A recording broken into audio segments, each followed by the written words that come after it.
Bismillahirrahmanirrahim. Assalamualaikum warahmatullahi wabarakatuh. Alhamdulillahirrabbilalamin. Wassalatu wassalamu ala rasulillah. Senang sekali berjumpa kembali di channel Donditan dan Geraha Mualaf Jakarta. Alhamdulillah pada sore hari ini saya kedatangan tamu Ibu Aisyah, Ibu ya. Ibu Nur Aisyah. Panggilannya Ibu Aisyah. Boleh Nur, boleh Aisyah. Oh, boleh Nur, boleh Aisyah. Baik. Nah, ini pertama kali katanya ini ya, Bu Aisyah. Podcast katanya. Podcast yang pertama. Oh, waduh. Deg-degan nggak, Bu? Iya, deg-degan. Oh, deg-degan. Alhamdulillah Ibu Nur Aisyah ini berasal dari Sulawesi Utara. kota ini. Kotanya Kota Manado. Kota Injil berarti? Iya. Oh, Kota Injil.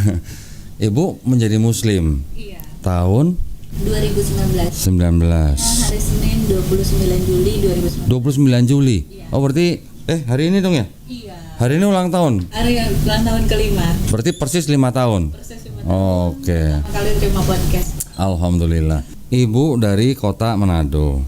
Ya, Kota Manado ini kan terkenal dengan kekristenan yang kuat ya, Bu ya di sana ya. Nah, Ibu awalnya dulu dari gereja apa? Ada sebutin ya. Nggak disebutin nggak apa-apa. Tapi dari denominasi apa mungkin? Katolik atau Protestan? Protestan. Protestan. Yang Karismatik. karismatik, yang tepuk tangan gitu ya. Iya. Yang jingkrak-jingkrak gitu. Gak apa-apa, Bu, saya juga dulu dari GBI, Bu. Oh iya. GBI Betani. Sama dulu Insinyur Niko dulu gembalanya. Nah, itu kan di Manado kan biasanya kan kuat-kuat, Bu ya. Iya. Orang Kristennya. Gimana ceritanya Ibu kok bisa lepas sampai ke Islam gitu? Alhamdulillah Allah baik banget. Allah baik. Allah baik banget. Untuk memberikan hidayah dengan caranya yang gitu luar biasa. Iya, iya. Pada saya sehingga akhirnya saya memutuskan untuk masuk muslim di Masuk Islam. Iya. Islam di waktu yang telah saya sebutkan tadi. Jadi awalnya saya masuk muslim waktu itu saya sempat kerja di salah satu perusahaan. Sebenarnya waktu itu cuma ada perusahaan itu memenangkan tender PUPR dan Oh, PUPR. Nah, terus? waktu itu saya kerja di salah satu perusahaan itu menjadi koordinator kabupaten. Waktu itu saya sempat mengikuti beberapa pelatihan. Saat itu saya sempat satu kamar sama adik-adik itu yang pintar banget ngaji. Masya Allah. Sebenarnya jadi Terus? ngaji itu kayak saya rasa nyaman banget. Oh. Singkat cerita pada hari terakhir itu kebetulan kita mendapat fasilitas menginap di sebuah hotel dan saya mendapat fasilitas yang alhamdulillah lebih sebenarnya dari beliau. Kemudian dia untuk nginap bersama saya. Oh, oke, satu Dan kamar. satu kamar. Terus saat itu dia ngaji di atau saya suruh dia ngaji. Oh, Ibu Dan dia suruh dia ngaji? Iya. Ibu orang Kristen waktu itu kan Iya, suruh. tapi saya suruh dia ngaji gitu. Ceritanya gimana tuh? Karena saya senang banget itu denger ngajinya, Oke. rasa tenang banget, nyaman banget gitu. Dan Terus? saat itu saya suruh beliau ngaji, terus dia udah berhenti sampai 3 kali saya suruh lagi. Ibu bayar nggak itu? Iya. Kenapa kok Ibu penasaran suruh dia ngaji? Kenapa terasa tenang, nyaman banget dari seorang Masya ngaji Allah. itu. Saya merasakan ketenangan yang begitu luar biasa yang belum pernah saya rasakan Masya gitu. Allah. Jadi saat Saya itu merinding. karena Saya merinding nih bener. Masya Allah. Ibu ingat nggak? Iya. Ibu suruh adik itu ngaji di Iya. surat apa, ayat berapa? Saya nggak tahu Nggak dia ingat ya? ngajinya apa. Oke. Saya juga nggak sempat nanya. Cuman pas saya suruh dia ulang keempat kali, terus dia bilang gini aja Bu, Ibu mau nanya apa tentang Muslim gitu. Nah waktu itu saya nanya ke dia, apa sih yang membedakan Islam sama Kristen gitu. Dia menceritakan banyak hal ke saya, dan di situ saya dapat sebuah kebenaran. Oh iya ya, kalau Isa Al-Masih itu, Yesus itu adalah Allah itu sendiri. Kenapa ketika dia dicari sama pasukan Romawi, dia bersama dengan 12 muridnya ketika dia pergi ke Taman Getsemani, di sana dituliskan bahwa Yesus itu berdoa. Nah, kepada saya, kalau dia Allah itu sendiri, kenapa dia berdoa, kepada siapa dia Iya, berdoa? iya. Jadi itu adalah sebuah kebenaran pertama yang saya dapatin. Dan akhirnya saya mencari kebenaran dan kebenaran lebih lagi, dan alhamdulillah saya menetapkan hati untuk memeluk agama Islam dari hal itu. Setelah berapa lama, Ibu? Itu bulan April. Jadi bulan April dari- 2018. Oh, 18. Dari 2018 baru ke 2019. Ke Juli 2019. Iya. Berarti kurang lebih 1 tahun. Kurang lebih 1 tahun. Nah, selama 1 tahun Ibu belajar dari siapa? Saya nggak belajar itu, jadi cuman kayak lihat Google aja, terus kayak gitu-gitu, terus sering nelpon dia juga. Ade itu umur berapa, Bu? Ade itu kalau nggak salah umurnya waktu itu saya sekitar dia baru 21 kan. 21? Iya, dia 21. Berarti Ade itu pintar kristologi berarti, Bu ya? Iya. Bisa menceritakan begitu ya? Dia cerita tentang dia banyak menceritakan karena dia itu luar biasa banget. Waduh, keren ya. Ternyata ada ya. Ada. Baru tahu loh saya. Dia kayaknya memang mendalami agama banget atau lulusan pesantren. Terus dia menceritakan tentang Nabi Isa alaihissalam yang ada di Quran nggak, Bu? Dia menceritakan sedikit. Sebenarnya kalau untuk Isa al-Masih sih, dia menceritakannya sedikit, tapi dia lebih banyak menceritakan tentang Islam itu sendiri. Oh gitu. Dia menceritakan tentang Islam itu sendiri. Jadi dari situ karena saya sudah sedikit tahu tentang agama Kristen, jadi dari apa yang dia sampaikan itu nyambung. Oke. Tapi yang pertama kali ngomong bahwa Yesus ke Taman Getsemani berdoa tuh ada itu? Saya. Oh, Ibu sendiri? Saya sendiri. Dari cerita yang dia itu iya ya gitu. Karena dia menceritakan banyak hal gitu. Terus saya bilang oh iya ya. Kalau memang Yesus itu ada Allah itu sendiri, kenapa saat itu dia berdoa gitu di sana? Kepada siapa dia berdoa? Kan nggak mungkin dia berdoa kepada dirinya sendiri gitu. Katanya sedang memberi contoh. Memberi contoh.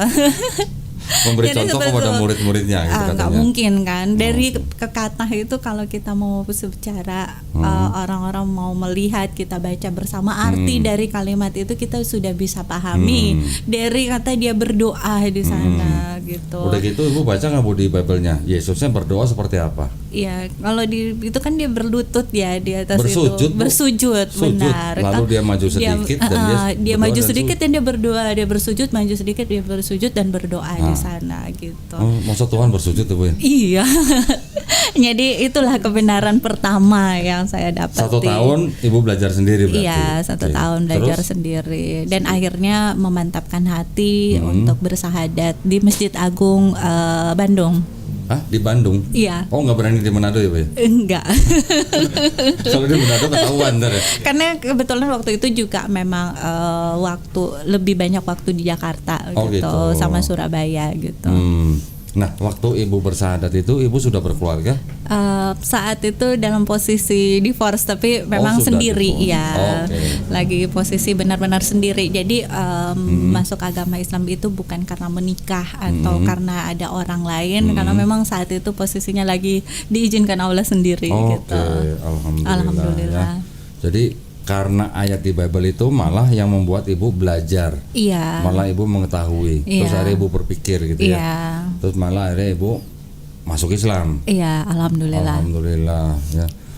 Nah, waktu Ibu masuk Islam, terus gimana? Broadcasting nggak, Bu, ke keluarganya? Waktu saat itu memang karena keluarga berlatar belakang pendeta, jadi dan keluarga kebetulan juga keluarga besar itu banyak yang taat beragama.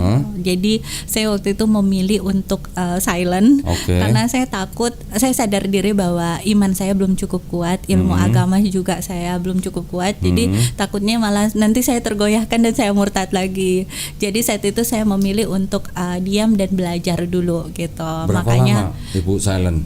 Silentnya itu dari 2019 nanti 2022. Berarti 3 tahun? Iya, 3 tahun. Hampir 3 tahun? Iya. Nah, terus selama 3 tahun itu keluarga taunya Ibu ya masih Kristen aja gitu? Iya. Ibu tinggal sama keluarga atau sudah pisah? Enggak, saya memang udah pisah dari keluarga gitu. Berarti selama 3 tahun Ibu kalau pulang ke rumah keluarga masih pulang ke rumah keluarga? Masih mengunjungi mama gitu. Karena kakak juga adalah pendeta, jadi kakaknya pendeta? Iya. Jadi ibunya juga pendeta? Iya. Ibunya pendeta, kakaknya pendeta. Ya. Papanya? Almarhum papa ya juga. Oh, almarhum juga papa pendeta juga. Waduh, berarti anak pendeta ini? Iya. Anak pendeta lepas gitu ya berarti ya? Ya, alhamdulillah karena saya diberikan hidayah sama Allah gitu. Semoga harapan saya juga Allah memberikan hidayah buat keluarga. Gitu. Amin. Terus setelah 2022 keluarganya tahu, gimana ceritanya? Sempat ada yang ngamuk-ngamuk gitu. Iya, sempat ada yang ngamuk-ngamuk dan ya bahkan ada yang ngomong kalau datang ke Manado hijabnya dibuka gitu. Oh, kan gitu.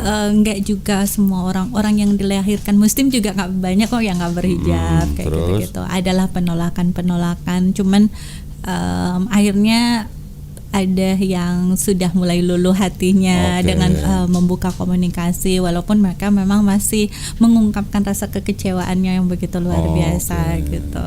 Saudara ibu juga memang pada religius berarti ya? Iya, keluarga-keluarga baik di pihak mama maupun papa dia itu adalah orang-orang yang cukup taat beragama, Religius semua. ya religius. Ada yang Bahkan- pendeta pendeta gitu, juga. tapi ada pun yang nggak pendeta, misalnya mereka mau wira swasta atau cuman petani ataupun keluarga, tapi mereka adalah orang-orang yang Religius. religius, Waduh. terlibat di pelayanan istilahnya. Waduh, iya. Jadi saya dianggap memalukan keluarga. Gitu. Dianggap aib gitu ya? Bu? Iya, dianggap aib sama Ya, keluarga. wajar. Tapi pada waktu itu kan ibu sudah mandiri, ibu kan sudah Alhamdulillah. tidak tinggal bersama orang tua. Iya, gitu ya. Tadi kalau nggak salah dengar ibu pendeta iya. juga sudah tahu Kalau mama belum tahu. sampai sekarang. Iya, Usia berapa mamanya? mama udah 74 mau 75 bulan 74 Oktober. tahun. Oke. Jadi sampai sekarang mamanya belum tahu. Belum tahu kalau mama gitu. Ya apa ya?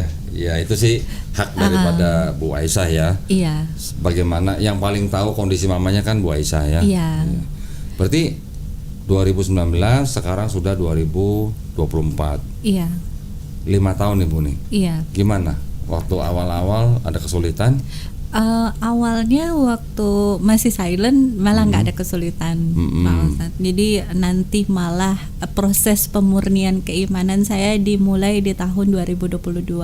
Oh, Jadi di rubah tahun 2022 itu saya sempat menikah. Jadi awalnya itu di 2019 sampai 2022 alhamdulillah Allah tuh sudah mempercayakan banyak hal ke saya. Saya tidak lebih kaya dari orang lain, tapi saya sebagai seorang wanita sudah cukup ya, hidup ya, cukup ya. gitu. Nah, di saat itu saya cukup materi maksudnya Bu ya? iya, jadi saya pikirnya ya Allah sudah memberikan banyak hal ke saya. iya, Terus saya itu belum belajar agama. Mau sholat aja saya masih nuntun dari Buku, dari YouTube Oh. gitu kan. Nah, aku pengen belajar lebih lagi gitu. Dan saat itu sebenarnya saya nyari tempat-tempat untuk belajar, tapi ada beberapa kendala sampai akhirnya saya memilih untuk menikah. Saya bilang sama Allah, ya Allah kalau seperti ini tolong kirimkan saya imam untuk membimbing saya lebih dekat sama Engkau gitu. Dan akhirnya saat itu saya menikah. Tapi di saat justru saya memilih untuk lebih dekat, disitulah Allah memproses kehidupan saya begitu luar biasa. Jadi mau diceritakan detailnya? Yoi, Loh? ngapain? Kalau diceritain. Jadi di akhirnya saya itu mungkin karena minimnya ilmu agama saya, waktu itu saya pengen menikah tapi saya pengen ta'aruf. Oke. Nah, saya kira ta'aruf itu hanya sebatas tidak pacaran aja, tapi ternyata kan proses ta'aruf itu sebenarnya panjang. Iya. Dan akhirnya saya menikah Oke. pada tanggal 22 Mei 2022. Dan saat saya menikah di 3 bulan per awal saya sudah merasakan KDRT. Oh, Jadi di saat itu pertama kali saya menghadapi KDRT itu cuman karena saya tahu masa lalu dari mantan suami gitu. Jadi saya tahu ternyata mantan istrinya juga pernah hampir dibunuh sama dia gitu. Oh, gitu. Terus dia pernah istrinya masih berdarah-darah dipaksa untuk astaga. melakukan sesuatu yang selayaknya suami istri di samping anak gadisnya, dan itu dijadikan alasan untuk menjadi perpisahan antara dia bersama dengan mantan istrinya. Di situ saya merasa dibohongi banget gitu. Jadi akhirnya saya itu taunya di sekitar jam 2 siang, di antara jam 2 siang, sekitar jam 2 siang itu pada tanggal 3 September 2022. Nah, saat itu saya belum langsung tanya sama beliau. Jadi nanti pas malam sudah mau tidur baru saya tanyain. Saya bilang, "Ayah boleh ngomong nggak?" gitu. Nah, pas dia bilang boleh, akhirnya saya nanya, "Coba tolong jujur ke saya soal perpisahan dengan mantan istrinya gitu." Nah, karena saya bilang saya ada di dunia usaha. Kalau ada kebohongan itu saya berpikir akan menghambat rezeki kita. Itu kejujuran ayah itu tidak akan merubah hubungan kita. Cuman saya pengen jujur aja. Nah saat itu akhirnya dia ngamuk-ngamuk. Dia ngamuk-ngamuk, saya udah ketakutan. Terus habis dia ngamuk-ngamuk, saya bilang nggak apa-apa kok gitu. Kalau nggak mau ngomong ya nggak apa-apa juga. Tapi akhirnya dia tampar saya untuk pertama kali. Nah pas saya ditampar untuk pertama kali, adiknya gedor-gedor pintu karena kedengaran di luar. Adiknya gitu. Suami. Karena kebetulan waktu itu kita weekend dia pulang ke rumah mertua. Nah jadi pas saat itu saya ditampar-tampar. Pas adiknya ketuk-ketuk pintu tuh akhirnya dia buka pintunya. Awalnya dia nggak mau buka, dia buka. Pas dia buka, adiknya bilang kita semua di rumah ini sudah ngerasakan tangannya suami saya. Kenapa harus Kak Nike lagi? Nah pas saya itu karena nama saya Nike gitu, saya langsung ambruk dan jatuh dan saya jalan sendiri dari rumah, dia itu keluar rumah. Nah tapi saat itu orang tuanya karena orang tuanya sangat baik dan keluarganya sangat baik dan dia juga minta maaf dan tidak melakukan lagi, dan saya memilih untuk bertahan karena saya pikirkan kalau mau pisah saat itu saya baru menikah dan saya sudah mempublikasikan diri juga sebagai seorang muslim, saya sudah berhijab, gimana pandangan dari orang-orang lain gitu. Nah saat itu saya masih bertahan, dan tapi saya masih sering mengalami KDRT, bahkan saya sampai digigit. Digigit nih.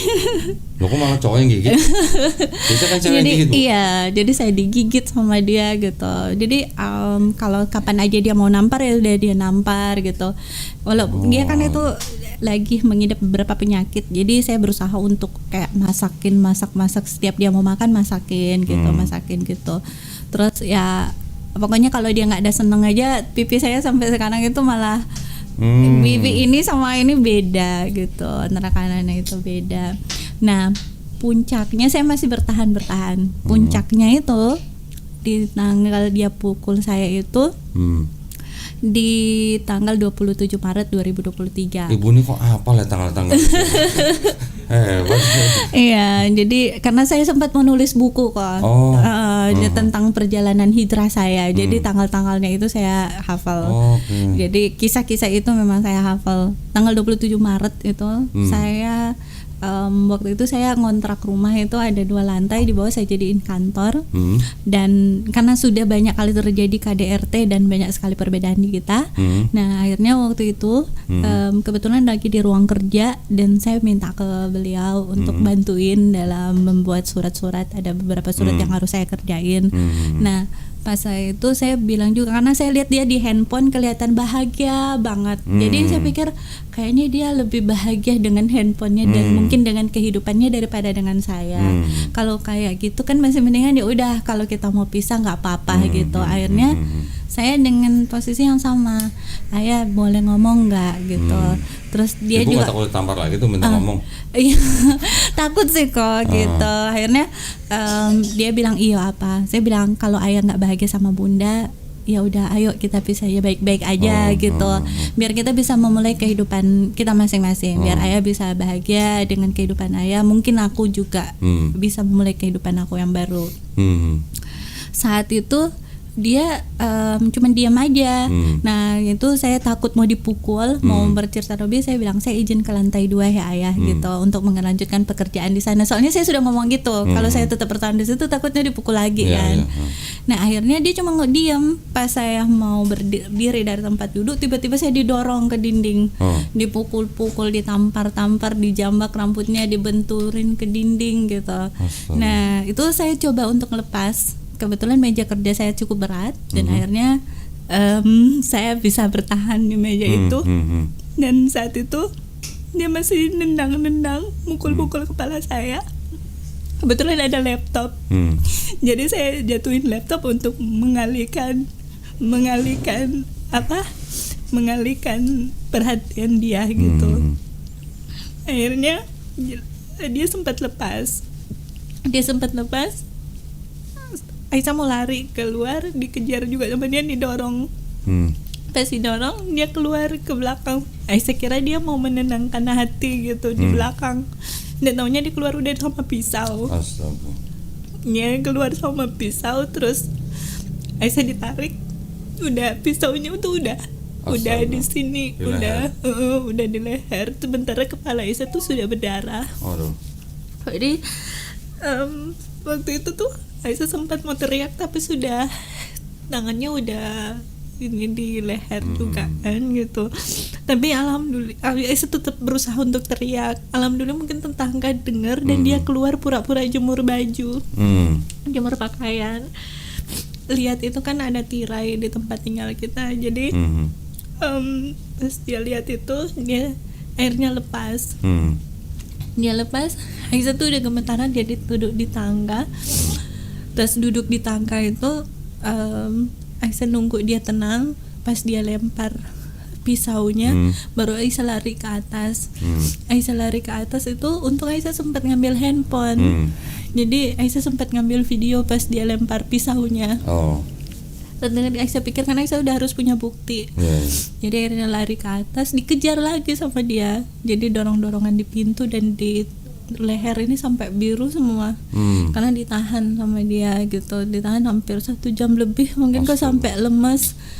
Alhamdulillah saat itu anak Aisyah yang paling tua, si Cici, nelpon terus, nelpon terus dia sampai bilang ayo kita mati bareng gitu. Aku bilang ya udah kalau kamu mau bunuh saya, izinkan saya turut kirim uang buat anak saya. Soalnya dia nelpon terus. Yang setelah sekian jam nego sama dia, bujuk-bujuk, akhirnya dia lepas. Dia lepas, Aisyah langsung ke polisi. Nah, tapi ya pas sudah di polisi sudah dilaporin, Aisyah sudah nggak mau ketemu kan gitu. Tapi Aisyah tuh dikirimin video, adiknya itu ngirimin video papa sama mamanya udah nangis karena papanya nggak mau menanggung malu lagi. Kakaknya itu lagi baru keluar penjara karena kasus asusila anak di bawah umur. Terus adiknya masih itu kena kasus narkoba. Adiknya laki-laki. Aisyah tuh nggak tahu semuanya, nanti tahu setelah sudah menikah. Dia bohong semua tentang kakak beradiknya itu. Nah, jadi papanya nggak mau menanggung malu gitu. Jadi papanya udah nangis, udah pokoknya udah jedurkan pintu kepalanya di beton gitu, di dinding. Akhirnya Aisyah cabut laporannya saat itu. Terus dia janji untuk berubah lagi. Aisyah tuh masih terima lagi waktu itu. Sampai pada puncaknya itu pas Idul Fitri, Aisyah masih basuh kakinya, masih nyium kakinya di tahun yang sama, 2023, 22 Juni ya. 22 Juni, Mei. Idul Fitri di 2023. 23. Jadi Aisyah tuh masih basuh kakinya, masih nyium kakinya, pengennya mulai lagi dari baru. Ya udah, ini adalah pengabdian aku sebagai seorang istri. Nah, waktu itu dia juga cuman emang katanya orang seperti dia itu malahan akan menganggap Aisyah itu sebagai malaikat dan dia iblisnya. Jadi sebenarnya pas kejadian itu kan pas dia hampir bunuh Aisyah, Aisyah sempat konsultasi tentang keberadaan dia seperti itu. Soalnya Aisyah bilang waktu Aisyah hampir dibunuh sama dia kan, kalau kita ada terjadi perdebatan, Aisyah masih lebih terima, mungkin masih wajar untuk lakukan seperti itu. Tapi kan orang yang bisa bertindak seperti itu di saat kita tidak terjadi perdebatan kan mungkin ada sesuatu yang salah gitu. Jadi Aisyah hanya berkonsultasi dengan beberapa pihak dan Aisyah tuh cari tahu masa lalunya dia, dari dia masih kecil ke orang tuanya, ke adik kakaknya, ke sepupu-sepupunya, ke orang-orang di lingkungannya. Akhirnya Aisyah tuh jadi tahu dia dengan masa lalunya gitu. Dan teman Aisyah tuh sebenarnya sudah bilang orang seperti itu kalau sudah sama orang yang pernah dia sakiti secara fisik, dia udah susah untuk berubah. Dia masih bisa berubah kalau sama orang yang belum dia sakiti gitu. Jadi sudah tidak anjurkan untuk Aisyah bersama-sama dia. Tapi Aisyah tuh masih kayak, aku masih belum, satu lagi yang belum aku lakukan, belum basuh kakinya. Jadi Aisyah masih basuh kakinya saat itu. Cuman seminggu kemudian dia masih lempar gelas dan belingnya tertanam di kakinya Aisyah. Nah, saat itu Aisyah bilang itu pun Aisyah dari buat makanan buat dia kok. Terus nanti kan kita makan di lantai 2, Aisyah masaknya di lantai 1. Itu Aisyah bawa makanannya itu masih panas-panas. Terus dia lagi main handphone. Terus dia bilang, kenapa mengendap-endap gitu? Mau dia mau dapetin dia lagi bikin ini bikin itu katanya. Saya bilang, ini lantai kita ke lantai 2 ini kan tangganya beton, terus udah dilapisin karpet pula, jadi pasti kan nggak kedengaran. Terus yang dibawa juga panas. Terus ngana ya udah makan aja lah, aku mau istirahat, maaf ya gitu. Terus pas Aisyah itu langsung dipanggil, hei anjing gitu. Terus pas natap gitu Aisyah bilang, kenapa sih ya kalau memang marah kenapa harus ngata-ngatai kayak gitu gitu. Terus pas Aisyah ngomong kayak gitu langsung diambil gelas yang segini, dilempar kena ke kaki Aisyah, pecah di situ. Terus nanam di lutut, masih ada bekasnya. Nah saat itu Aisyah bilang sama Allah, ya Allah aku udah nggak sanggup lagi, udah nggak sanggup, benar-benar nggak sanggup. Akhirnya Aisyah berkonsultasi dengan beberapa ustadz. Pada tanggal 26 Juni itu Aisyah pergi ke Masjid Raya Bukit Tinggi dari jam 8 pagi. Sumatera Utara? Oh, jadi itu hidup sama suaminya di Sumatera Utara? Di Sumatera Barat, sorry. Iya, di Sumatera Barat. Oke. Terus waktu itu Aisyah ngambil waktu jam 8 pagi ke Masjid Raya Bukit Tinggi. Terus Aisyah ambil waktu puasa di sana karena kebetulan Aisyah tuh puasa Senin Kamis itu, jadi yaudah puasa gitu. Terus Aisyah tuh berdoa di situ. Aisyah bilang, ya Allah aku udah nggak sanggup lagi, kuatkan aku untuk menghadapi semuanya ini. Saya udah benar-benar nggak sanggup kalau mau hidup sama dia gitu. Dan akhirnya alhamdulillah saat itu Aisyah sudah mengambil keputusan. Tanggal 28 dia masih kembali ke rumah karena awalnya dia udah pergi dari rumah. Tanggal 28 dia kembali ke tempat tinggal Aisyah dan meminta Aisyah untuk kembali hidup bareng-bareng, mulai dari nol lagi. Tapi Aisyah bilang, kita mau mulai dari nol kayak gimana? Aisyah bilang, kalau mau kembali dari nol, saat ini saya sudah memposisikan diri sebagai bayi yang baru lahir. Aku butuh asupan gizi, butuh dijaga, butuh dipelihara, butuh dibimbing. Terlebih lagi saya bilang, rekening saya sudah kosong, saya tidak punya uang sama sekali. Saya bilang gitu. Kalau kamu mau hidup sama saya hanya punya penghasilan segini sebulan dari kerja sama media aku yang ada di sana. Terus dia bilang, kalau mau jadi orang muslim juga seperti bayi yang baru lahir, bukan juga rekeningnya harus dikosongkan. Nah, saya bilang pokoknya saat ini posisi saya seperti itu. Jadi Aisyah tuh mau lihat kalau memang dia mau benar-benar dia bisa menerima keadaan itu.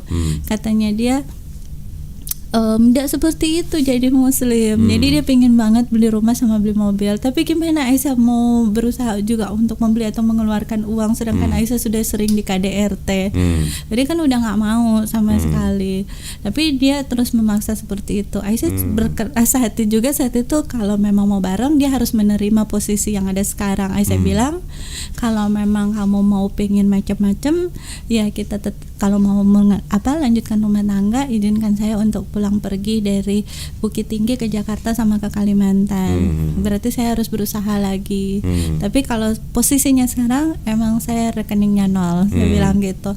Terus akhirnya dia pergi dari rumah. Ya udah kalau memang kayak gitu kita pisah aja. Ya udah, Aisyah pun udah, dia saat itu Aisyah udah benar-benar pisah. Dia masih kembali beberapa kali, masih ngancam beberapa kali, tapi Aisyah sudah mengambil keputusan untuk tidak. Tapi disitulah Allah menunjukkan kemahakuasaannya yang luar biasa di hidup Aisyah. Aisyah tidak bersungut-sungut, tapi Aisyah memaksakan diri untuk bilang terima kasih ya Allah. Jadi di tengah-tengah cobaan itu yang begitu berat, Aisyah tetap bersyukur. Aisyah terus malah lebih banyak belajar baca Al-Quran dan yang lain-lain. Terus Aisyah tahajud juga.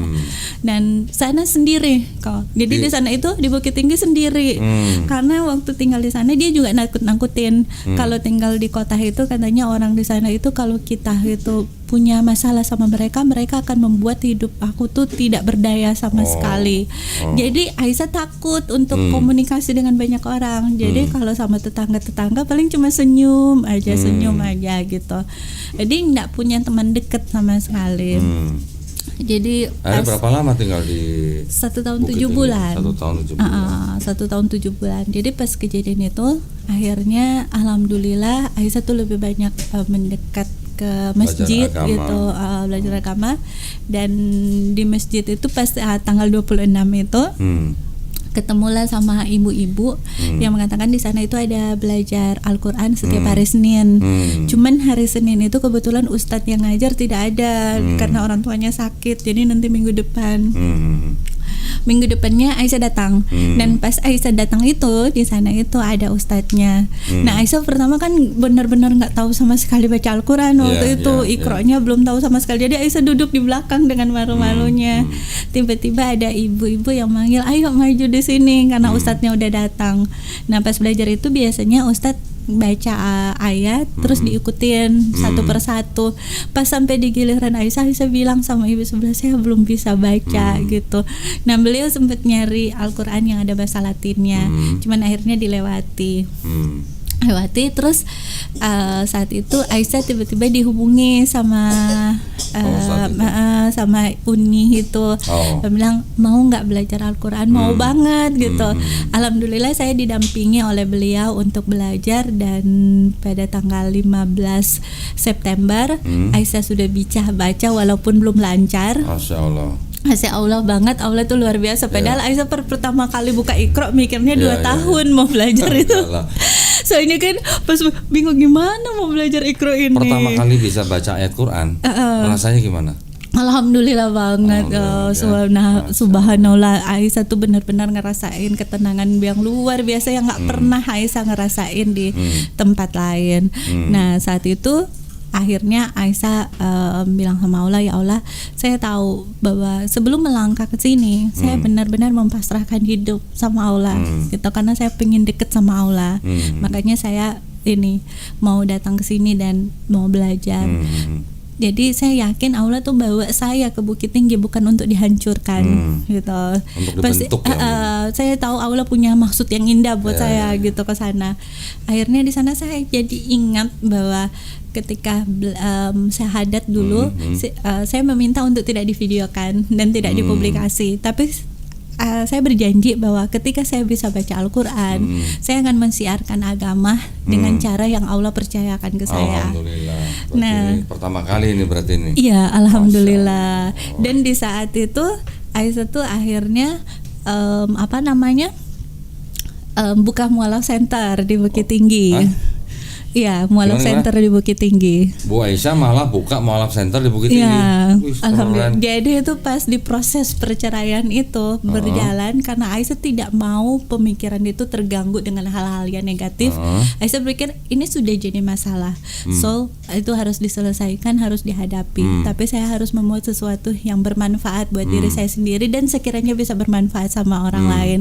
Jadi selama proses perceraian itu berjalan, di saat itulah Aisyah mendirikan mualaf center di Bukit Tinggi. Nama mualaf centernya apa? Mualaf Center Bukit Tinggi memang. Mualaf Center Bukit Tinggi. Masya Allah. Sampai sekarang masih. Alhamdulillah sampai sekarang. Sudah berapa mualaf yang dibina di sana? Masih ada 3 keluarga yang dibina dengan 12 jiwa. Masya Allah. Bahasanya jiwa kayak orang gereja. Oh iya ya, pakai bahasa apa sih kalau bahasa ini keislaman? Saya masih kekurangan kosakata. Kosakata keislaman itu masih karena Aisyah memang baru belajar. Jadi dari 2019 setelah Bu Aisyah masuk Islam sampai 2022 itu berarti belum terlalu melakukan Islamnya berarti belum. Jadi untuk belajarnya 2022 belum. Menikah, 2023 proses cerai. Iya. Baru nih benar-benar belajar Islamnya dari situ.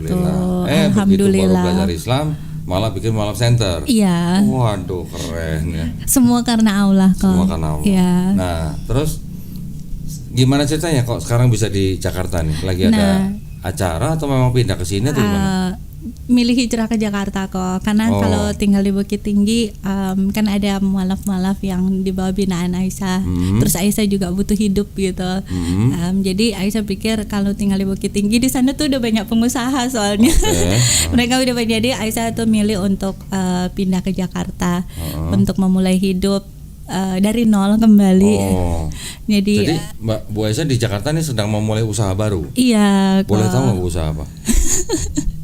usahanya. Enggak boleh, jangan.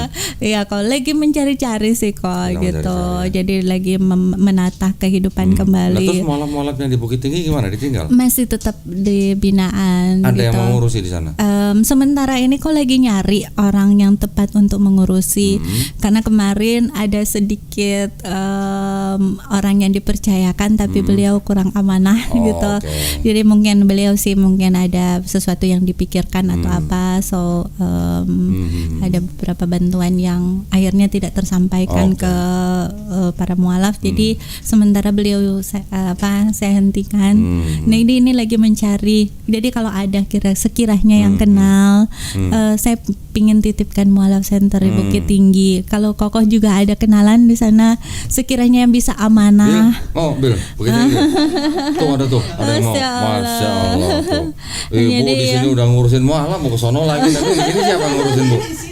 Waduh. Iya. Masya Karena Allah ya. sebenarnya di sana juga kok ada 12 anak yang ngaji di mualaf Oh, center gitu. itu. Guru Iya. ngajinya udah ada? Udah ada guru ngajinya. Alhamdulillah. Cuman mereka juga karena ada masalah itu kemarin, jadi sempat berhenti. Dan Sebentar, tolong. Terus? Sempat berhenti. Sebenarnya sekarang ini juga mereka lagi berhenti. Terus udah banyak yang hubungi Bu, kapan buka lagi gitu kok. Pingin banget itu proses belajar mengajinya tetap dibuka lagi gitu kok. Bentar. Ini ada konsumsi datang. Oh, Masya Allah. Nih, sambil makan dong, sambil makan. Nontonnya bengong doang dari tadi, nggak ada yang. Serius banget, Enggak, masalah nonton mulutnya nggak ngunyah gitu. Dibagiin. Iya. Dibagiin. udah nggak apa-apa nanti aja kita. Masya Pak Monas Allah. sekalian makan, Pak Monas. Pak Monas makan, maaf ya. Nah, kita belakangan, Bu. Biar Iya, mereka nggak makan dulu. apa-apa. Penonton bayaran. Penonton bayaran. Aduh. Dari tadi diem aja, nggak ada yang ngunyah, kasihan banget. Kasihan banget sih. Ayo makan. Saya dulu belum selesai saya nih. Kakak mau makan dulu? Nanti. Pak Monas silakan, Pak. Pak Monas selamat. Iya. Ya, Rik ya. Nah, terus berarti sekarang Ibu berarti mualaf center yang di Bukit Tinggi tetap ada yang ngurus, Iya. tapi Ibu tinggal ke sini. Iya, sementara ini belum ada kok. Yang waktu aku Oh. tinggalin sebenarnya ada. Cuman ini dari Idul Fitri kesininya yang Belum ada stop. lagi. Oh, oke. Iya, pinginnya tetap. Ya. Mudah-mudahan ya Bu ya. Nanti Insya bisa Allah. lanjut lagi ya. Iya, Insya Allah. Nah, Ibu udah berapa bulan di sini berarti dari Idul Fitri? Februari. Tapi dari Februari. waktu Februari, Maret, April masih sempat ngontrol-ngontrol ke sana. Oh, oke. Gitu. Cuman habis Idul Fitri kesininya yang belum sempat lagi ke sananya. Ya. Iya. Keren ya Ibu ya. Ibu udah mualaf, bikin mualaf center. Masya Allah. Semua karena Allah kok. Semua karena Allah. Iya. Di Bukit Tinggi memang banyak Bu orang masuk Islam. Lumayan banyak kok. Cuman yang itu belum sempat tercover semuanya, Gitu. belum saya data semuanya. Sebenarnya banyak sih kok. Cuman waktu itu karena keterbatasan saya juga gitu, dan saya pinginnya sebenarnya mualaf yang ada yang di bawah binaan saya itu mereka bisa menjadi contoh bagi mualaf-mualaf yang lain. Ya. Jadi memang waktu itu mualaf center itu saya diriin dari yang ada ke saya aja, Ya. sisa-sisa yang ada Tempatnya di di saya. mana Bu? Di Bukit Tinggi. Di rumah siapa itu? Belakang saya kontrak. Oh, kontrak. Di belakang Hotel Santika. Dan saya memang waktu itu belum sempat mempublikasi minta tempat itu. Tapi Karena udah ada orang yang datang untuk minta bersyahadat di situ. kalau orang datang minta bersyahadat belum ada. Itu sebenarnya mualaf-mualaf yang sudah memang sudah mualaf gitu mereka.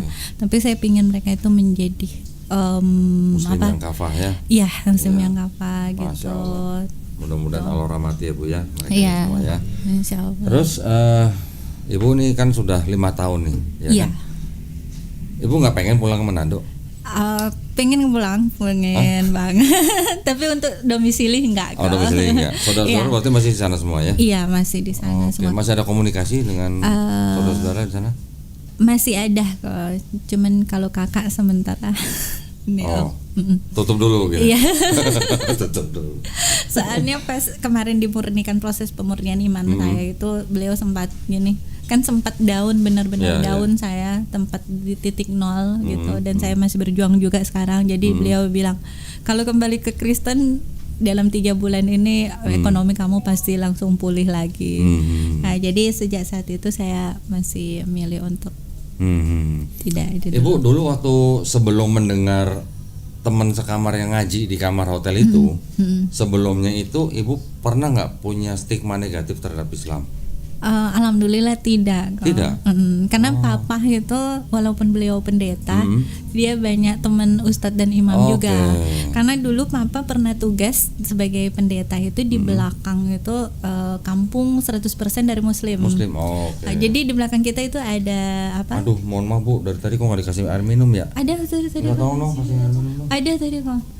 Di situ. Sebentar, Masya Allah. Aku nggak dikasih air. Kadang-kadang kalau dikasih air nggak diminum gitu. Belum ada sponsor.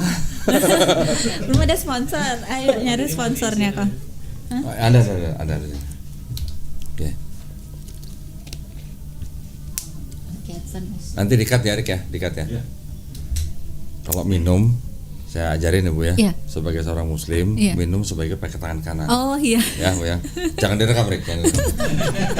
Enggak aman. Aman ya. Masuk deh. Saya memang mau belajar. Dulu Ya, saya nggak apa-apa. benar-benar ini kok lebih konsentrasi kayak memperkuat ekonomi saya. Jadi Ya gitu. memang harus begitu ya. Kan Bu Aisyah kan seorang wanita mandiri. Iya. Ya tetap memikirkan ekonomi lah. Iya, karena Ya bagaimanapun kan sekarang Ibu kan posisinya seorang wanita sendiri. Iya. Ya harus ekonominya dulu dikuatin. Iya. Apalagi Ibu punya mall center gitu. Iya. Ada rencana juga mau buka mall center di Jakarta? Sementara dipersiapkan kok. Waduh, berarti punya rencana? Udah sementara direnovasi Di Jakarta? di Tebet. Oh di Tebet? Iya. Masya Allah. Ini keren banget ya. Waduh, sudah ada yang mau dibina di Tebet? Belum ada sih kok, jadi baru persiapkan tempatnya aja dulu. Jadi nanti kalau ada yang itu di sana, yang penting tempatnya sudah saya sediain gitu. Karena saya butuh tempat tinggal juga kan gitu. Saya butuh tempat tinggal, jadi sekalian aja gitu. Saya jadi belajar di situ. Ada teman-teman juga bisa belajar gitu. Karena kan saya juga sendiri kan kok. Jadi ya udah biar teman-teman juga yang pengen belajar di situ. Ya, alhamdulillah. Berarti mesti cari guru ngaji lagi dong ya? Iya. Ada guru ngaji tuh sebelah sana tuh. Iya. Itu bisa di calling tuh. Iya. Ya, mudah-mudahan ya dilancarkan ya. Insya Allah kok, amin. Nah, terus berarti sekarang kan Bu Aisyah sebagai wanita yang mandiri, yang sendiri harus menatap masa depan dong. Iya. Nyari lagi nggak Bu? Apa? Hah? Enggak kok. Kok cepat amat jawabnya? Soalnya biasanya kalau di podcast saya, kalau yang di depan saya biasanya perempuan yang sendiri gitu, nanti di komen banyak tuh, mau dong IG-nya, mau dong. Sementara Biasanya udah begitu. ditutup dulu kok. Nah, ini ngomong sendiri ya, jadi nanti jangan nanya sama saya gitu. Biar dengar sendiri. Jadi Ibu mau konsen dulu ya, menata ekonomi dulu ya. Menata hidup Menata dalam hidup. agama, terus belajar agama dulu. Ya, gitu. itu juga penting ya Bu ya. Nah, penting. Ekonomi Karena penting, Ekonomi penting. tapi agama juga penting. Ya. Terpenting itu agama, ekonomi Betul. ngikut. Karena waktu ke Bukit Tinggi sempat memang undur gitu kok. Jadi dari usaha itu sempat enggak vakum gitu. Oh, oke. Cuman ternyata itu pincang juga gitu. Dari situ menyadarkan, memberikan pelajaran bahwa ternyata memang harus sejalan gitu. Ya namanya kita tahu lah kalau kita Bu Aisyah namanya sudah mulai belajar Islam nih kan, sudah dari 2023 kan. Iya. Belajar bagaimana usaha yang target kita tuh bukan kekayaan. Iya. Ya, bukan materi yang harus Iya. jadi target Bu. Tapi apa? Barokahnya. Iya, betul kok. Barokah itu jauh lebih penting daripada materinya. Iya, gitu. Kita dapat misalnya penghasilan bermiliar-miliar tapi kalau nggak barokah, Iya, percuma. gitu. Ya kan, Bu, ya? Semoga ya kok. Ya. Mohon doanya, Ya, mohon kita dukungannya. sama-sama berdoa ya. Karena memang saya lagi baru bangkit semuanya. Memang Iya, tapi lagi mau dari bangkit tapi titik nggak mau nol. imam, gimana caranya? biar Allah sendiri. Iya dong, harus ada imam ya. Ini kalau buka lowongan nih, nanti ramai nih masih di bawah nih, yang komen ini. Lebih baik sih tetap harus ada imamnya. Gitu lah. Tapi Kak. pelan-pelan, Iya. jangan terburu-buru gitu lah. Iya.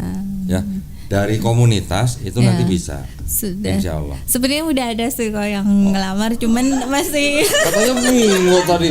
tapi belum mengambil keputusan untuk oke mau mengakhiri semuanya masa itu Oh, kok. pantesan ditutup udah ada Masih- calon. Ya. Masih apa namanya, karena memang kalau sebagai seorang perempuan itu kalau enggak itu kan bahaya juga Iya, kok apalagi gitu. sudah pernah mengalami KDRT. Iya, Ya, jadi harus hati-hati harus lah. yang hati-hati gitu. Trauma juga memang iya gitu. Mungkin yang dulu, yang kedua itu ada yang tidak dilakukan, Iya. sekarang dilakukan dulu. Iya, kok, Ya. betul. Yang Betul, dulu betul. kan ngecek masa kecilnya setelah KDRT. Iya. Nah sekarang sebelum nikah harusnya dicek dulu. Iya. Karena juga memang harusnya memang karena ilmu agama Aisyah mungkin yang masih kurang.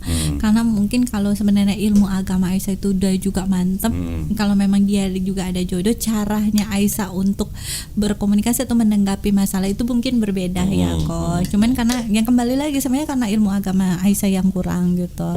Jadi tidak juga mempersalahkan dia Iya, sih gitu, karena ilmu agama Aisyah Udah yang ditampar kurang. kanan kiri masih juga nggak nyalain ya, masya Allah ya, keren loh ya Aisyah nih. Kayaknya harus melihat ke diri kita aja supaya tidak Ibu ada dulu waktu dendam dan benci gitu. Oke, ibu dulu waktu masih Kristen pernah ditampar? Nggak pernah sama sekali kok. Setelah jadi muslim malah ditampar? Mau dikerasin suaranya aja tuh nggak pernah, karena semua orang di rumah itu pada tahu bahwa aku nggak bisa banget dikerasin gitu. Jadi karena mungkin aku dibesarin di keluarga pendeta kan, di rumah itu nggak ada yang kayak mau teriak-teriak itu nggak ada sama sekali. Dan Aisyah itu anak bungsu dari 2 bersaudara gitu. Ini mungkin di Aisyah tuh dari kecil itu semua orang kayak mau menjaga bagaimana perasaan Aisyah supaya tidak tersakiti gitu. Jadi selalu sangat-sangat dijaga oleh semuanya gitu, supaya ketika memang juga menghadapi semuanya, pokoknya pertama kali dikerasin dengan suara ya saat itu sama beliau. Pertama kali juga menerima caci maki dari umur dari Aisyah ngerti dari lahir ya pertama kali sama dia. Belum pernah sama sekali ada orang yang katakan anjing atau apa, itu nggak pernah sama sekali. Oke. Itu nggak pernah sama Tapi gini Bu, mohon maaf ya Bu ya, kalau ini agak sensitif ya. Kan Bu Aisyah dari kecil sampai akhirnya masuk Islam tidak pernah dikasari apalagi ditampar. Setelah masuk Islam nikahnya sama orang muslim malah dikatain, malah ditampar. Iya. Gimana pandangan Ibu tentang itu? Tentang Ibu bisa bedain nggak antara muslim dan Islam gitu? tidak, kalau maksudnya soal agama itu tidak mempengaruhi pandangan Aisyah tentang Oke, agama. Itu ke alhamdulillah. personnya gitu, Alhamdulillah. ke pribadinya orang. Jadi itu. oknum ya Bu ya? Oknumnya. Tidak mewakili Islamnya Tidak ya Bu? gitu sama sekali. Alhamdulillah sih. Alhamdulillah. enggak. Jadi Ibu pandangan Ibu terhadap Islam ya fine-fine Tidak, Bu, saja. ya. Alhamdulillah. Itu Malahan, yang penting. malahan justru dengan kejadian itu Aisyah tuh makin kuat gitu imannya sampai saat ini. Dan itulah kenapa Aisyah selalu bikin mualaf center, karena Aisyah tahu bahwa ternyata mungkin di luar sana juga ada para mualaf lain yang mungkin punya masalah yang sama Aisyah atau mungkin lebih berat dari Aisyah gitu. Jadi Aisyah pengen merangkul mereka juga di sana. Mungkin gitu. kalau boleh saya komentari sedikit Bu ya. Kalau suami Ibu yang Ibu sudah cerai atau sedang proses kan? Sudah, alhamdulillah gitu. Mungkin kalau suami Ibu yang melakukan KDRT dengan Bu Aisyah itu mungkin dia kurang ngaji Bu. Iya. Ya. Di Quran memang ada ayat bahwa suami boleh mukul istri. Iya, Ya Bu ya. Tapi bukan berarti mukul seperti yang Ibu terima itu. Iya. Kan di Quran juga dikatakan taatilah Allah, taatilah Rasul. Berarti kalau di Quran ada kata-kata seperti itu, untuk melakukannya kan berarti kan kita harus melihat contoh yang dilakukan oleh Rasul atau sunnah Rasulnya. Iya. Sedangkan kalau kita cari hadis manapun, tidak pernah sekalipun Nabi mukul istrinya. Iya. Dan mukul istri yang diperbolehkan di Quran itu syaratnya seperti apa? Pertama, tidak boleh di wajah. Iya. Ibu Oh, tampar ini ya? tampar nih, Waduh. pipinya udah beda ini ke Berarti- kanan sama kiri. Pipinya Bu Aisyah udah kebal dong berarti. Iya. Pertama, tidak boleh mukul istrinya di wajah. Iya. Yang kedua, tidak boleh meninggalkan bekas. Nah, gimana caranya? Iya. Gimana caranya mukul istri? Satu, nggak boleh di wajah. Kedua, nggak boleh meninggalkan bekas.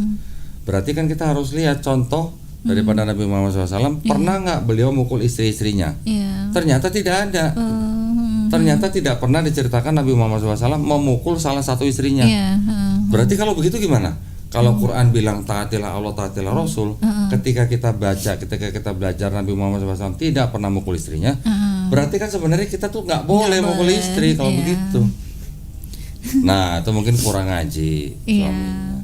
Tapi dia kalau mau sholat sih rajin banget, Pak. Oh, sholatnya rajin? Rajin, Pak. Tapi salah-salah baca Al-Qurannya.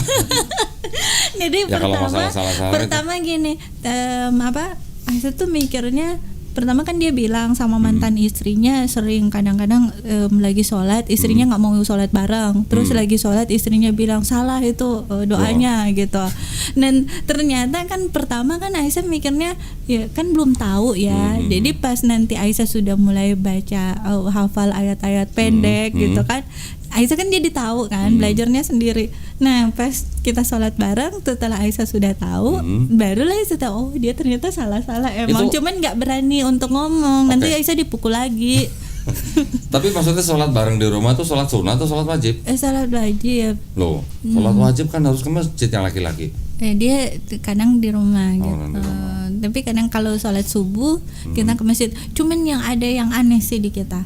Jadi setiap kali kita itu sholatnya di masjid subuh, pulangnya dia tuh kayak orang kesetanan gitu loh. Kok bisa gitu? Iya, pasti berantem hebat terus Aisyah dipukul gitu. Tapi gimana dia juga mau pulang nggak kayak gitu? Di masjid itu lagi ceramah subuh. Di sana kan ada ceramah subuh kalau kita ke masjid. Dia di sana tuh nunduk gini sampai ketidur kayak gini.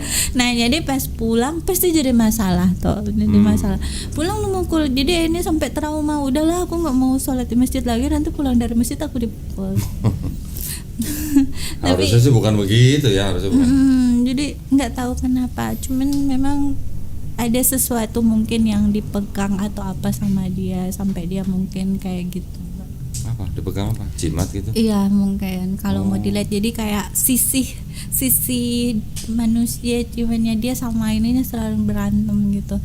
Karena tiba-tiba kadang-kadang dia berantem. Kalau Aisyah misalnya tahajud dia suka marah-marah.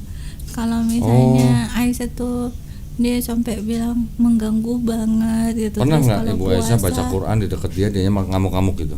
Pernah dia tidur sampai nendang gitu. Jadi pas kan sampai mau bangun tahajud ya udah kadang-kadang diam-diam aja terus baca.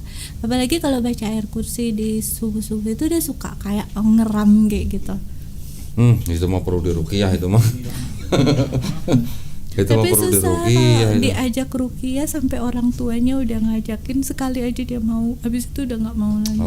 Waktu di ruqyah, waktu pertama kali di ruqyah tuh gimana sampai dia? Kayaknya dia terlalu keras, dia terlalu kuat ininya, jadi nggak kerasa. Tapi kan katanya harus berapa kali, pas ajakin kedua kali udah nggak mau lagi. Ya sudahlah, itu semuanya masa lalu ya Bu ya. Iya. Pokoknya yang penting Ibu Aisyah sudah mengambil pelajaran. Iya.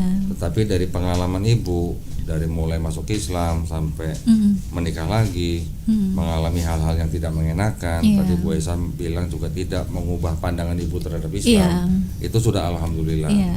Terus perasaan Ibu waktu masih Kristen dengan sekarang di dalam Islam, perasaannya bedanya bagaimana? Jauh-jauh berbeda. Walaupun Ibu mengalami KDRT.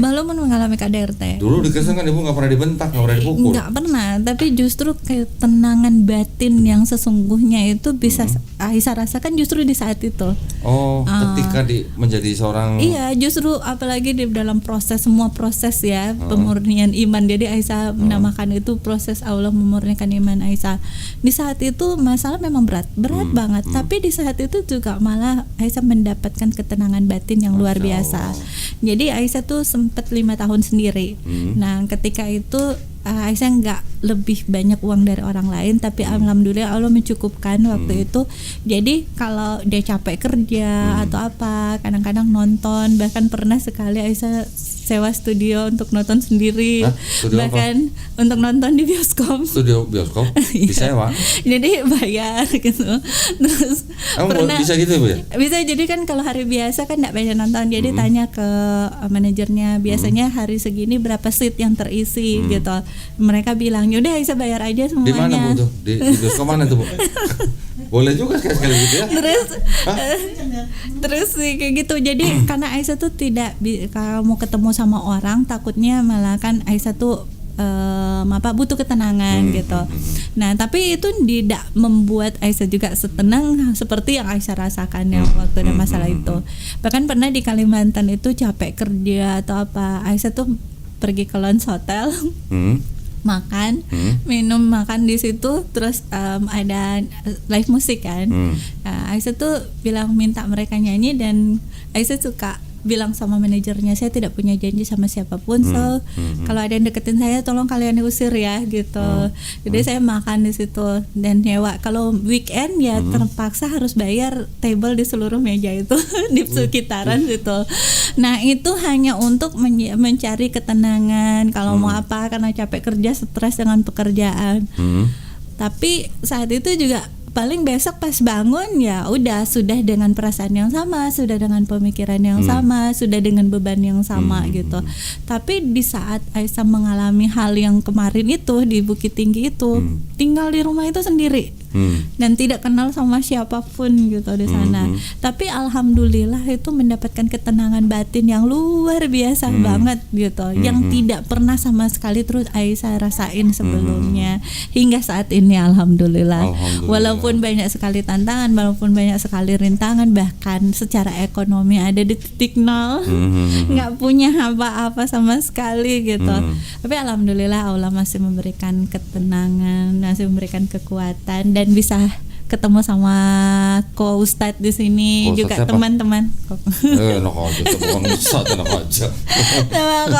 Koko di sini sama teman-teman di sini, ini Pak Monas, alhamdulillah banget ya, gitu. Jadi pertemuan dua orang itu tidak ada kebetulan. Iya. Semua sudah diizinin Allah SWT. Sudah diatur sama Allah. Ini teman-teman di sini nih, ini dari Mualaf Center Cikarang ya? Cikarang. Betul ya? Mualaf Center Cikarang. Ini juga nggak kebetulan. Oh gitu. Mereka datang ke sini, akhirnya mereka jadi penonton nih. Penonton bayaran. Dikasih nasi kotak. Dikasih nasi kotak lagi ya. Alhamdulillah. Nah, jadi kita bisa saling menguatkan. Iya. Ya. Siapa tahu nanti Ibu setelah ini bisa membantu Ibu yang di sana, atau Ibu di sana bisa membantu Bu Aisyah. Tidak ada yang tahu. Tidak ada yang tahu. Semua bermula dari silaturahmi. Iya. Ya, mau bisnis kayak, mau amalan kayak, semua bermula dari silaturahmi. Iya kok. Dan nanti kalau ada proyek atau ada yang perlu dikerjakan nanti hubungi Waduh, Aisyah. alhamdulillah. Alhamdulillah. Saya siap kerja kok. Nah, juga tadi saya mau nanya, apa namanya, kalau mau nonton sendiri bilang kita ya. Tapi katanya di Islam nggak boleh, jadi makanya saya nggak tuh boleh apa? menonton bioskop. Nonton gitu. siapa? Oh, boleh. Yang ditonton apa dulu gitu. Oh gitu ya, tergantung filmnya ya. Iyalah, kalau film religius masa nggak boleh ditonton. Oh iya di bioskop. Kalau film yang bisa menguatkan iman kita masa nggak boleh ditonton. Oh boleh ya, kalau ya. Oh ke bioskop boleh. Saya jadi takut sebenarnya. Jadi sejak waktu lalu tuh, sekarang aja kadang-kadang pengen nonton deh. Enggak dong, kita harus pilih-pilih film. Oh gitu. Terutama buat anak-anak kita nih. Oh, iya. Terutama nih anak-anak kita. Film harus benar-benar difilter. Oh. Karena dari luar Islam itu bisa mau mempengaruhi atau mau merusak Islam. Salah satunya melalui film. Oh iya. Satunya film nih. Kedua food, makanan. Iya. Ya. Makanan tuh bisa mempengaruhi Islam kita loh. Nanti bisa juga dari fashion. Iya. Nanti bisa dari freedom. Oh iya. Bener nggak? Iya. Anak-anak kita sekarang udah mulai bisa berontak kan sama orang tua kan, maunya bebas dan segala macam kan. Dari mana itu? Dari mana tuh? Freedom, fashion, food, film. Nah, nanti ada lagi dari feminisme. Feminisme, itu juga berbahaya buat Islam. Oh iya. Nah, jadi bukan berarti kita nggak boleh nonton film, ya boleh lah kalau film tentang Nabi Muhammad SAW masa nggak boleh ditonton gitu kan. Siapa tahu nanti kalau mau nonton sendiri di bioskop kita temenin ya Bu ya. Insya Allah ya, suatu saat nanti ya. Sebaiknya apalagi untuk seorang wanita itu jangan sampai sendiri, dalam arti bukan kalau belum mau menikah lagi itu hak ya. Tapi kalau menjadi seorang muslim sebaiknya kita berukhuwah. Kita masuk ke dalam komunitas supaya kita tidak merasa kesepian, supaya kita bisa saling menguatkan gitu. Kalau sendirian banyak godaan nanti. Godaannya belum tentu berupa ekonomi, bisa juga nanti godaan berupa akidah. Nanti kalau Bu Aisyah menahan diri, memberi batasan, nggak mau bergaul dengan siapa-siapa, nanti mereka yang mencoba masuk, yang lain akidah dengan kita. Nah, itu banyak banget. Banyak banget ya kok. Nanti bisa diketok-ketok pintunya, selamat pagi, sore, Bu, kami mau mengabarkan keselamatan. Benar Bu? Nah, tapi kan dia bisa bilang gue mantan Kristen gitu. Iya, Tapi dong. alhamdulillah kalau sudah Muslim ya kita sebaiknya berukhuwah, Iya. kita berkomunitas. Berkomunitas. Ya, itu lebih baik, jauh lebih baik. Iya, betul. Ya, saling menguatkan, bisa saling membantu, ya kan? Iya, betul. Nah, cerita apa lagi dong? Masih ada ceritain lagi? Buat para pemirsa, mudah-mudahan Iya. apa yang diceritakan Bu Aisyah kan bisa menjadi inspirasi Iya, atau apa, menguatkan iman kita. Wah. Bu Aisyah dulu waktu Kristen itu sudah baca Bible dari depan sampai belakang belum? Sudah. Hatam berarti? Ya. Berapa kali? Oh, udah nggak terhitung kayaknya kalau Sering gua, berarti? kalau Karena anak pendeta. iya, nah pendeta. Tapi Karena ketika Ibu baca Yesus doanya sujud, iya, pernah baca nggak Bu Yesus makan babi? enggak. Nggak pernah. Pernah baca nggak Bu Yesus disunat? Enggak. Yesus disunat dong. disunat, iya. Waktu umur 8 hari Iya, kan. berumur 8 hari. Pernah sorry. baca nggak Bu Yesus puasa? Iya, puasa. Puasa. Iya. Pernah baca dong ketika Yesus diturunkan dari salib di kafani, Iya, betul kan? betul. Nah sekarang umat beragama apa yang mati di kafanin, yang nggak makan babi, yang disunat, yang puasa, Iya. dan doanya sujud? Iya. Umat beragama Muslim. apa? Islam. Iya. Berarti Ibu sekarang lagi ngikutin sunnah Yesus dong? Iya. Itu kan sunnah Yesus berarti kan? Itu sunnah. Sunnah Yesus di Bible maksudnya? Iya. Iya dong? Iya. Nah gitu. Itu bisa Ibu sampaikan juga kepada teman-teman mualaf nanti di Mualaf Center. Iya, betul. Menguatkan bahwa kita ini sebenarnya sedang mengikuti sunnah Yesus gitu, Iya. yang tertulis di Bible gitu. Iya. Nah buat teman-teman yang masih belum Muslim tinggal ditanya, Hmm. teman-teman Kristen itu sebenarnya sedang mengikuti Paulus atau mengikuti Yesus? Iya, betul. Kan gitu. Betul. Boleh nggak Bu kasih pesan buat teman Boleh banget. penonton Iya. ya? Ibu mungkin bisa kasih pesan buat teman-teman yang memang sudah lahir di keluargamu Islam, atau juga buat teman-teman yang belum Muslim. Iya. Saya ngomongnya belum Muslim, bukan non Muslim. Iya. Kalau belum Muslim, insya Allah jadi Muslim. Iya, insya Ya. Allah. Yang Silakan belum. kalau ada pesan Bu. Jadi sebagai pesan atau hikmah dari perjalanan hidup saya buat teman-teman yang sudah Muslim maupun yang belum menjadi Muslim, ya, insya Allah bisa mendapat hidayah bersama-sama dengan kita semua yang ada Amin. di sini, Iya. bahwa ketika dihadapi dengan suatu masalah seberat apapun itu, jangan pernah goyah. Jadi jangan pernah menjauhkan diri dari Allah. Justru di saat itu kita harus lebih mendekatkan diri sama Allah. Kita harus Masya Allah. berpasrah diri sepenuhnya sama Allah. Masya Allah. Karena Allah tuh tidak pernah mengizinkan suatu masalah kita hadapi karena kalau Allah tahu itu kita tidak mampu Ya, gitu ya, sebagai ya, ya. seorang manusia. Jadi jangan pernah menyalahkan Allah. Dan jangan pernah seuzon dengan Ya, apa yang kita nggak boleh hadapi seuzon. gitu, nggak boleh seuzon. Jadi kita belajar ketika diperhadapkan dengan sebuah masalah, kita belajar untuk mengambil hikmah dari masalah itu, Ya. dan jangan buru-buru untuk mempersalahkan orang lain. Jadi kita lebih melihat ke diri kita sendiri, Ya, sekiranya introspeksi. introspeksi diri kita sendiri, karena itu yang mampu menyembuhkan kita dari luka-luka batin Ya, ya. gitu. Jadi ketika saya menghadapi sebuah masalah itu tidak mudah. Secara manusia saya tidak mampu, sangat-sangat tidak mampu. Ya. Tapi saya memilih untuk bersyukur. Jadi di saat situasi lagi sangat-sangat sulit, saya memaksakan diri itu tetap bilang terima kasih ya Allah. Ya. Sampai suatu saat saya itu tidak bisa untuk berkata-kata apa-apa dalam doa saya, dalam sujud saya sudah tidak sanggup untuk berdoa. Ya. Tapi di situ tuh saya cuma bilang terima kasih ya Allah, terima kasih, kuatkan saya, sayangi saya, cintai saya, jangan tinggalkan saya. Itu aja doa yang selalu sampaikan di setiap sujud saya di sepanjang saya menghadapi proses hidup di Bukit Tinggi. Masya Allah. Jadi selama saya di sana itu saya nggak pernah mau, pokoknya ada hal-hal yang menyakitkan itu saya tetap bilang terima kasih ya Allah, Masya Allah. gitu. Jadi di dalam kunci kehidupan saya punya 6, yaitu tetap berpasrah sepenuhnya sama Allah. Kedua, banyak-banyak bersyukur. Ketiga itu tulus dan ikhlas, bangun hati yang tulus dan ikhlas. Ya. Keempat itu sabar. Ya. Kelima itu banyak-banyak bersedekah. Terus keenam itu tetap rendah hati. Iya, Gitu. Masya Allah. Jadi Keren. itulah pesan saya. Saya hanyalah manusia, saya tidak bisa menggurui yang lain, tapi itu hal yang saya praktekkan dalam kehidupan saya, dan saya berusaha untuk mengimplementasikan apa yang saya pelajari di dalam Al-Quran gitu di dalam kehidupan saya. Dan alhamdulillah saya ada hingga saat ini. Saya sempat kehilangan semuanya. Jadi ketika saya pindah ke Jakarta itu, saya dalam posisi saya tidak punya apa-apa sama sekali. Tapi alhamdulillah sampai saat ini saya masih bisa makan. Alhamdulillah. Saya masih bisa kesana kemari dan saya bisa ada di sini. Alhamdulillah. Jadi itulah sebagai pesan-pesan saya Alhamdulillah. ke semuanya. Terus belajar untuk menggunakan waktu yang Allah berikan dengan hal-hal yang baik gitu, yang Alhamdulillah. sekiranya bisa bermanfaat Ya, bagi insyaallah. banyak orang gitu. Ya, keren Tetap ya pesannya ya. kuat gitu. Ini sebelum Jangan ditutup, goyah. penonton ada yang mau nanya nggak? Ada yang mau nanya Penonton. gitu. Iya. Udah kalah. Penonton. Silakan Bu. Saya tanyakan tadi di awal dikatakan bahwa ibu Nur Aisyah sudah orang tuanya belum tahu ya Iya. sampai saat ini. Iya. Bagaimana sampai bisa seperti itu?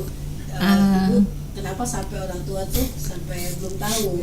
Itu bagaimana hubungan selama ini? Nah, hubungannya sama mama itu baik-baik aja. Cuman Aisyah tuh lebih memilih tidak menyampaikan karena beliau sudah pernah stroke dan saat ini kembali stroke beliau di Desember kemarin. Dan sebenarnya kebahagiaan mama, kesehatan mama adalah yang utama gitu dalam kehidupan saya. Jadi saya nggak mau beliau itu kenapa-napa gitu. Saudara-saudara juga nggak ada yang berani kasih tahu mamanya. Nggak ada kayaknya. Cuman apa pernah mungkin sudah itu, cuma memang Aisyah yang melarang untuk menyampaikan karena Aisyah itu tidak pernah mau membebani mama dengan masalah apapun. Tapi harapan Aisyah ada buat mama ketika mama kemarin itu kembali stroke kok. Aisyah tuh berdoa, ya Allah jangan ambil mama sebelum mama syahadat. Ya, walaupun memang itu kelihatan mustahil karena mama kemarin tidak ada yang mustahil ya. Karena mama kemarin kena stroke lagi dan tidak bisa ngomong gitu.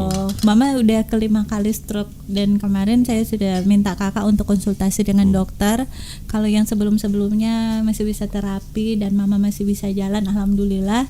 Tapi pas kena serangan yang terakhir di bulan Desember itu, kayaknya kata mama, kata kakak sama dokter juga emang udah susah untuk diterapi karena usia gitu. Tapi saya masih berharap mama masih bisa diberikan hidayah sama Allah. Amin, amin, amin. Mohon doanya Ya, semuanya. amin, amin. Mohon doanya juga buat Aisyah biar tetap istiqomah, tetap kuat, murah rezekinya. Amin, amin, amin. Mudah jodoh. Lah, kok nggak ngaminin? Amin ya rabbal alamin. Biar menjadi membawakan kebahagiaan dunia dan akhirat ya. Amin. Kok Ya. bisa jadi imam Ada yang dunia nanya lagi? akhirat. Cukup? Bapak silakan.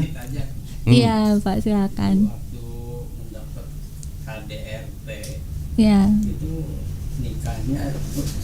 nikahnya di Bukit Tinggi, Iya. dapat orang sana juga. Iya. Bukan berarti orang Bukit Tinggi suka KDRT semua ya Pak ya? Bukan ya? Ya, ya. Iya, Pak, di sana supaya. Tapi oknum di sana juga banyak orang-orang baik.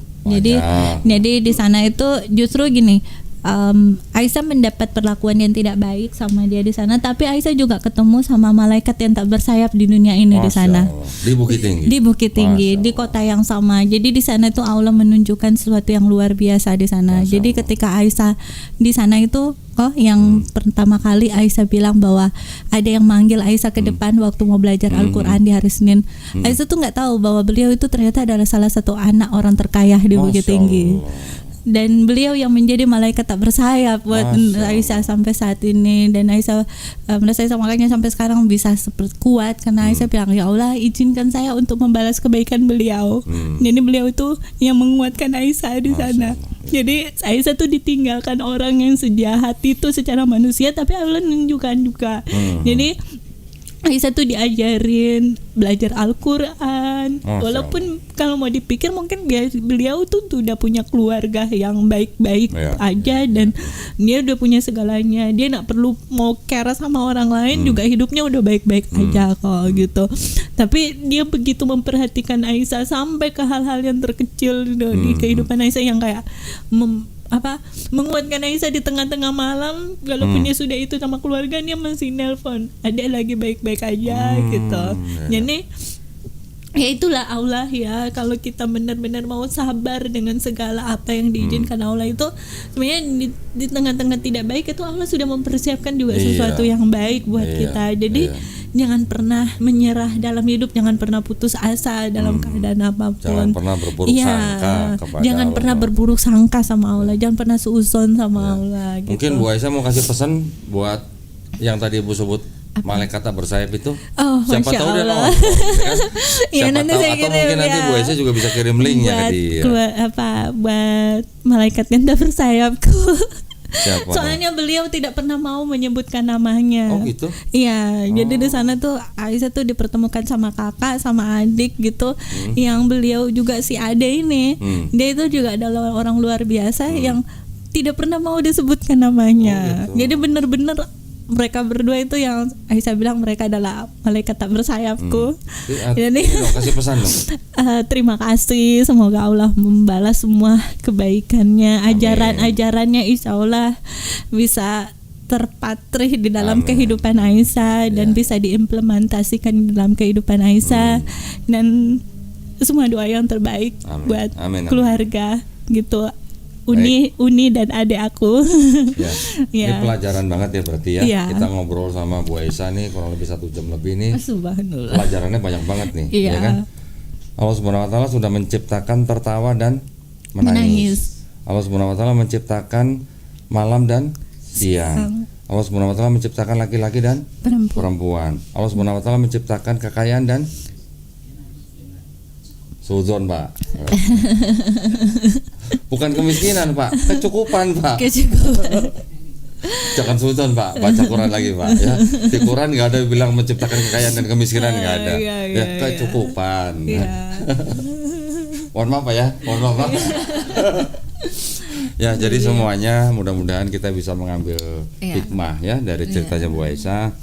Mudah-mudahan menjadi inspirasi buat kita, mudah-mudahan juga menguatkan iman kita, mudah-mudahan juga bisa membentengi akidah kita. Ya, alhamdulillah. Terima kasih banyak waktunya. Sama-sama. Ya. Mohon doanya, Sama-sama. mohon bimbingannya, mohon dukungannya Sama-sama mohon. buat saya. Sama-sama mendoakan. Ya, Kita sama-sama. sama-sama mendoakan ya. Baik, Sama-sama. mudah-mudahan kita semuanya istiqomah dan husnul khotimah. Itu yang paling penting. Amin, Ya. amin ya rabbal alamin. Baik, terima kasih banyak para pemirsa perhatiannya. Ya.